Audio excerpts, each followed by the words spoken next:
Hey Village, happy Wednesday. So glad to be joining you for the weekly recap. This past Sunday, Pastor Paul preached a message on work and hobby, work and play. If you haven't already, would you go to our Village website and I believe under our Connect tab, click on the Village at Play link, and there you'll see all of our groups for Village at Play. Village at Play is our ministry initiative, our community initiative in this season to encourage you to plug into a community where play is at the heart of why you're coming together. It's not a place necessarily for study, for in-depth theology, but it's a place to live out our deep theology through play. So if you haven't done that, please go to our website to do that. In thinking about Pastor Paul's message this past Sunday, I'm struck that today on Wednesday, this day is actually Ash Wednesday, so also happy Ash Wednesday to you. And what Ash Wednesday is within the church calendar, it marks 46 days before Easter Sunday, where Jesus is resurrected and comes back from the dead.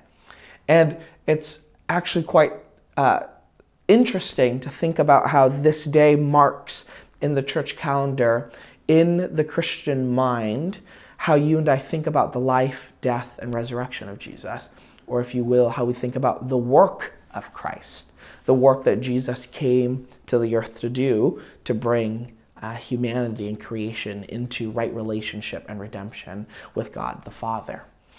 And so today marks the 46 days as you and I, as Christians, ought to prepare ourselves to celebrate Jesus' resurrection. Often on Ash Wednesday, we also know these days as Lent, Christians will abstain or give something up within their lives. Some people, millennials in particular, give up Facebook. Ironically, that's quite the thing to give up nowadays. Other people give up alcohol, give up caffeine, give up all sorts of material items or material consumption. But all of that, it can also be known as fasting. All of that is for the sake of turning our minds and our hearts towards Jesus and the road that he's about to walk on our behalf. And when we think about work and play, as Pastor Paul said on Sunday, work is the way that you and I participate in God's rule and reign here on earth. Work and play is, if you will, the same coin for vocation, the two heads of vocation.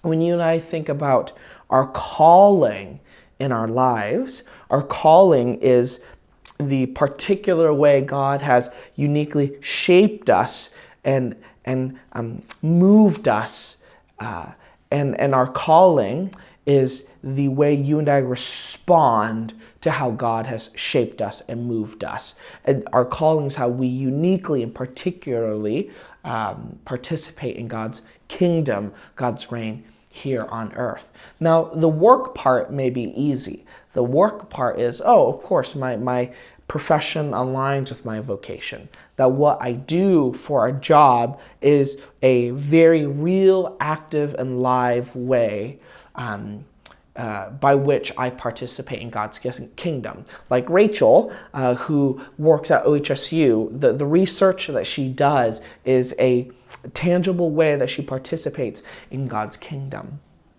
But then you and I also may have a hard time thinking about play and recreation, leisurely activities as a way of participating in God's kingdom. And I think much to our loss, play, if we don't incorporate playing into the Christian life, we may actually be missing out entirely on another sector or aspect of our lives where God is actively at work.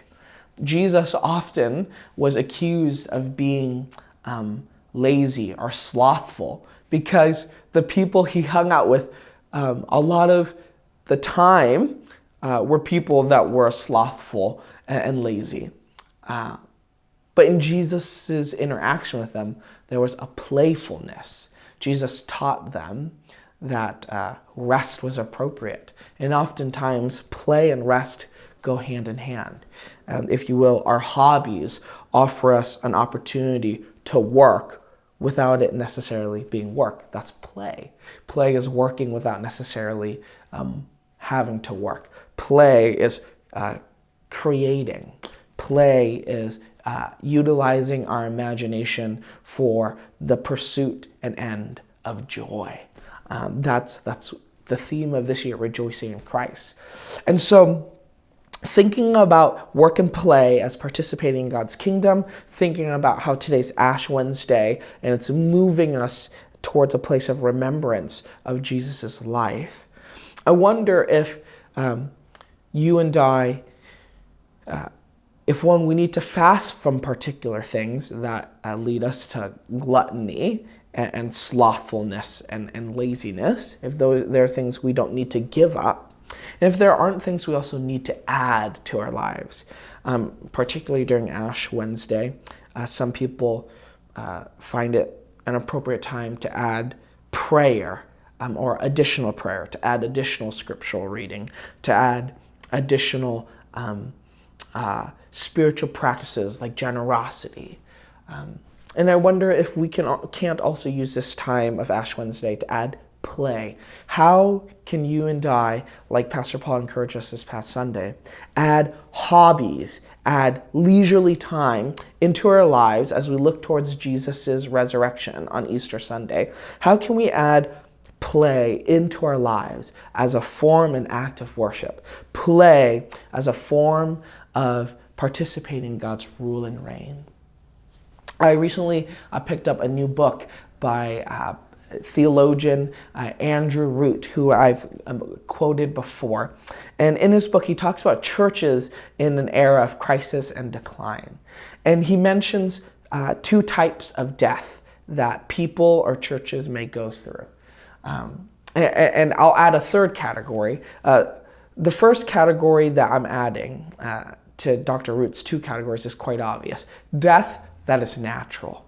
Death that comes upon a person when it's their time to go. Death that when somebody dies, we acknowledge that they've lived a life well lived and it was their time to go. But then the two other deaths that Dr. Root talks about is a death that happens suddenly and unexpectedly. This is a type of tragic death.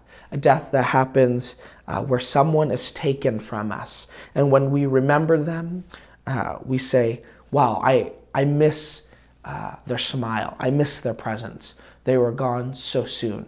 If they were here, they would do this or that. That's a tragic death. The other type of tragic death is actually much more sorrowful, full of sadness and regret. The second type of tragic death is the death of a person that has ceased to live while they are still alive. When somebody ceases to live while they're still alive, where they no longer find joy, when they cease to be who they are even though they still have breath. This is a particularly tragic type of death because they are still here, present with us in the flesh, but mentally, spiritually, and emotionally, it seems like they have a difficult time being present, or they refuse to be present. And if we're not careful, our Christian lives can be shaped much like that second type of tragic death. We may be alive, but we're not living. And oftentimes, if we're not careful, that's what the Christian life amounts to. We're called to do so many things, and we end up doing nothing at all. We think we're called to a life of refusal, but in doing so, we refuse God's joy that's taken residence in our lives. I say all of that because I wonder if we need to rethink and re-envision, reimagine what a Christian life looks like that involves play as a part of work and vocation. That God has called us to a life of play, a life where we are alive and continually living. To participate in God's kingdom, to participate in God's rule and reign, is to be someone who is able to play in our own way. To participate in God's joy, his gift of joy, is to be able to play.